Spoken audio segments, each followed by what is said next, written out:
Entonces hablemos de Madame de Staël.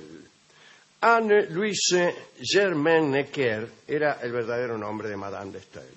Su padre, Jacques Necker, era un suizo y era uno de los hombres más ricos de Europa.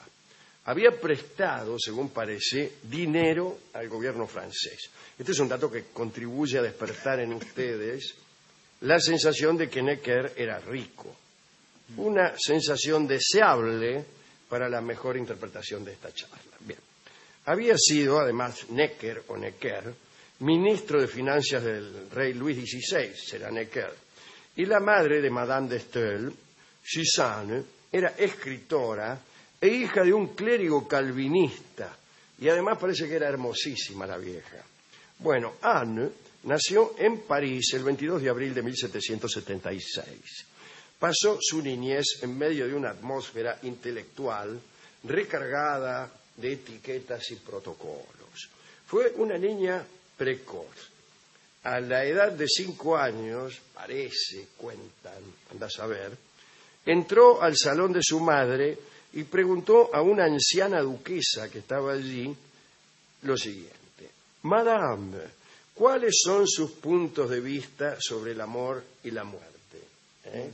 Dijo a los 5 años. La pregunta en verdad no es tan asombrosa. Es asombroso el discurso. Formulada así. Y la fórmula, pero la pregunta, madre, ¿por qué nos morimos? O madre, ¿por qué nos enamoramos? Es propia de un niño, no solo de 5 años, sino de 3.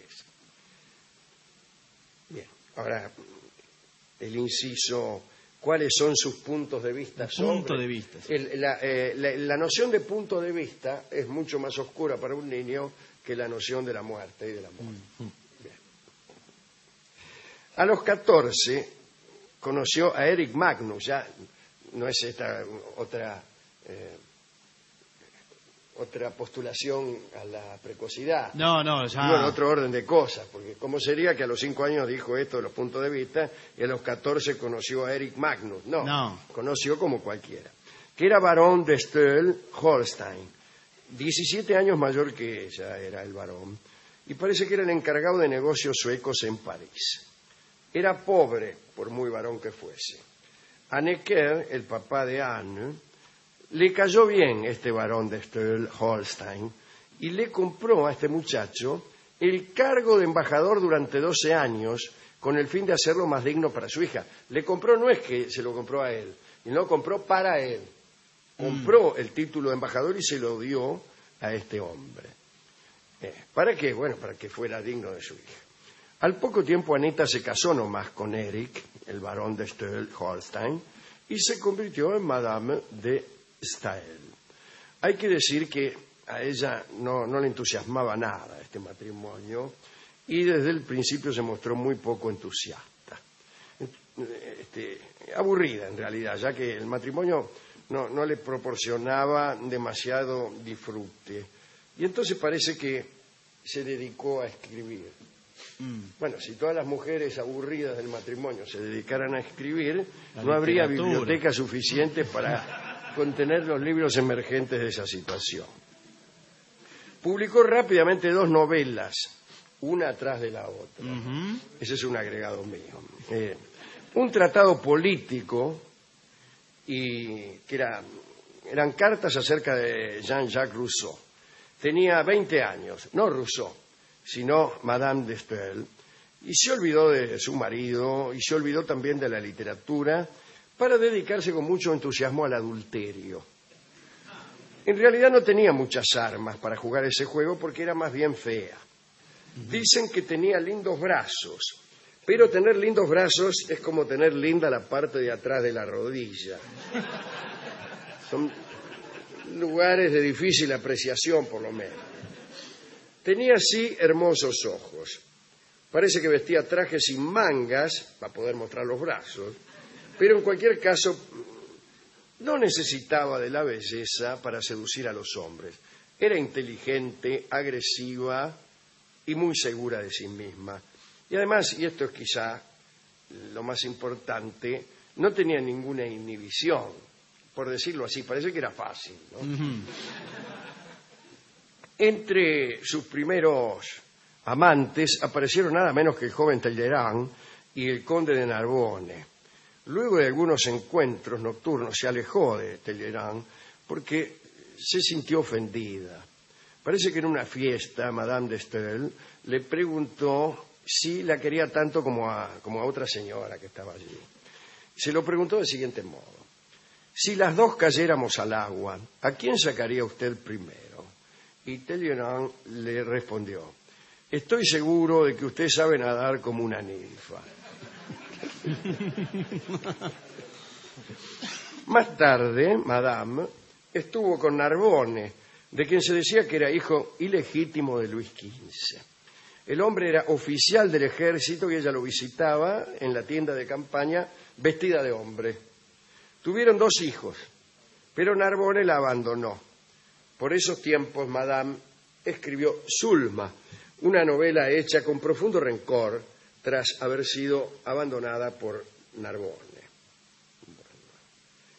En un pasaje dice: su espada ya no lo convierte en hombre de honor, sus insignias caen solas por ser malvado y cruel con sus mujeres. Eso es para vos, Narbonne, habrá dicho, ¿no? Es de todos modos mala política escribir novelas acerca del tipo que acaba de dejarnos. Salen mal, se estropean, ¿no? Hay que decir que a pesar de tanta actividad extramarital, tuvo tiempo de darle a su marido 3 hijos. Cuando llegó la revolución, Madame de Staël, que tenía avanzadas ideas políticas, por decirlo así, creyó que iba a jugar un papel importante y reunió en un salón a algunos realistas que, sin embargo, eran partidarios de una constitución, es decir, monárquicos moderados. Pero bueno, vino el terror y aquellas ideas que a ella le parecían avanzadas no le alcanzaron ni siquiera para permanecer en París sin peligro y tuvo que tomárselas. Se fue a Suiza mientras su marido, el varón, hacía negocios en Suecia. En Suiza conoció a Benjamin Constant, un suizo escritor y más tarde político, saben ustedes, que contribuyó al desarrollo del romanticismo y más tarde incluso al desarrollo de la novela psicológica. Constant era alto, torpe y pelirrojo, así que Madame de Staël confesó que al principio el aspecto de este hombre la llenó de una invencible repulsión física. Pero al parecer la repulsión no era tan invencible porque tuvieron una hija, Bueno, Madame le prestaba dinero a Constant para que publicara y cada vez que le reclamaban la devolución del dinero, Benjamin Constant respondía con cumplidos. Por ejemplo, la conversación era más o menos así: Benjamín, devuélveme los 50 pesos que te presté. Sí. Y él le decía: tenéis unos magníficos ojos y unas manos deliciosas. Tal vez es verdad, decía ella, pero he tenido el placer de oír estas alabanzas gratis. Bueno, tiempo más tarde Madame de Staël se fijó en otro hombre y ese hombre era nada menos que Napoleón Bonaparte. Todavía era general en Italia, ¿no?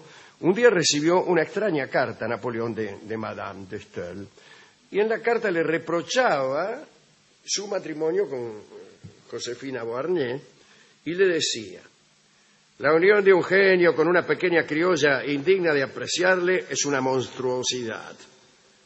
Dice que lo primero que comentó Napoleón fue una frase que después se volvió clásica: esta mina está loca. Madame de Staël persistió en su persecución de Napoleón. En realidad quería influir en él con sus propias ideas políticas, más quizá que convertirse en su amante, pero hizo toda clase de esfuerzos por llevarlo a su cama, en la inteligencia de que esa era la mejor manera de influir en su política. Seguida por su amante, Constant, anduvo en París, se reunió con su marido, pero en verdad movió cielo y tierra para ver si le presentaban a Napoleón. Cuando pudo verlo, se puso tan nerviosa que no pudo hablar. La segunda vez recuperó la voz, quiso hablar de política, pero según dijo, notó que ese tema no le interesaba a Napoleón. En la siguiente ocasión se mostró más seductora, pero Napoleón no le daba ni 5 de bolilla. Tampoco. No, y ella le dijo bromeando: ¿no le gustan a usted las mujeres? Y Napoleón le contestó: me gustan todas menos una. pero Madame de Staël no cedió. Desesperada se le metió en la casa a Napoleón un día para buscarlo, anduvo por todas las piezas y lo encontró en el baño. El general se incorporó violentamente de donde estaba sentado y protestó contra aquel ataque a su pudor, y ella dijo fríamente: señor, no se preocupe, el genio no tiene sexo. A lo que Napoleón respondió cerrando violentamente la puerta. Bueno, al fin, cansada de que el tipo no le diera bolilla, empezó a escribir contra Napoleón. ¿Veo cómo es? Sí, sí. Atacaba sus políticas y él lo soportó todo, pero al enterarse de que la mujer dirigía un salón en el que Constant y otros manifestaban sus sentimientos contra el primer cónsul, que era el cargo que ocupaba entonces, se le acabó la paciencia y la desterró, la echó del país. En realidad Napoleón no fue la única persona a la que Madame de Staël ofendió. Por entonces su marido, el barón, estaba ya medio harto de ser engañado y se separaron. Perdió el cargo de embajador, el barón, y ella le suspendió su asignación. Recordemos que era pobre el tipo, ¿no? Lo dejó en la vía. Tras haber sido apartados de París por Napoleón, Madame de Staël y su amante decidieron exiliarse y escribir. Allí conoció a Goethe, a Schiller, a Byron. Con Goethe tuvo una entrevista de 1 hora y Madame de Staël, bastante arrogante, creyéndose una celebridad, se inclinó solemnemente ante la mujer que le abrió la puerta, que no era otra que la vieja de Goethe, la mamá. Ajá. Y le dijo: soy la autora de Corinne, que era la novela más famosa que había escrito ella. Y la señora le dijo: y yo soy la madre de Goethe. Después le preguntaron a Goethe sobre aquella visita y dijo: es una muchacha interesante, pero yo no pude hablar mucho porque ella habló demasiado. Bueno, más tarde Madame de Staël se arrepintió toda la vida por no haber escuchado a aquel hombre. Bueno, ella y Constant raras veces se separaban y entonces Constant estaba empezando a cansarse, vio cómo es. No soportaba el carácter dominante de Madame. Ella tenía la arrogancia de la riqueza, pero creía mucho en su superioridad intelectual. Y el amante Constant escribió, dice: nunca vi una mujer mejor ni con más gracia y devoción, pero admito al mismo tiempo que jamás vi una mujer cuyas exigencias absorbieran tanto la vida de quienes la rodeaban. Entonces la abandonó en 1809, se la tomó. Se quedó sola ella, escribió un libro llamado Alemania. Napoleón le confiscó toda la edición, 10.000 ejemplares. Esto le causó una gran amargura, pasó por agudas depresiones, su cuerpo se deterioró, le tenía horror a la vejez, Madame, se estremecía ante la idea de que llegara. Bueno, después de Waterloo regresó a París y presidió un nuevo salón, pero la salud no la acompañó y se murió. Se murió en julio de 1817 a los 51 años. Lord Byron participó en sus últimas reuniones y tiempo después llegó a decir que se debía a Madame de Staël la aparición del espíritu romántico. Bueno, no será para tanto Byron. De todos modos, fue una figura casi paradigmática porque hubo muchas Madames de Staël en la historia de Francia, ¿no? Tenía un perfil romántico, por lo que dice. Sí, bueno, pero digo por los salones, ¿no? Cuando recordamos estas mujeres ilustradas y ricas que armaban tertulias, enseguida nos acordamos de esta mujer, ¿no? Bueno, pobre Madame, era muy talentosa realmente, porque se escribía bastante bien, pero no tuvo tanta suerte con los hombres, si se mira bien. Y era... No tuvo suerte con Napoleón, que era el que a ella le gustaba, y él le respondió con la mayor indiferencia. De manera que rápidamente escucharemos el tango Indiferencia, que es un tango compuesto justamente recordando esta historia. Lo voy a cantar yo mismo, acompañado por Fernando Marsan. Acompañado por Fernando Marsan y su trío.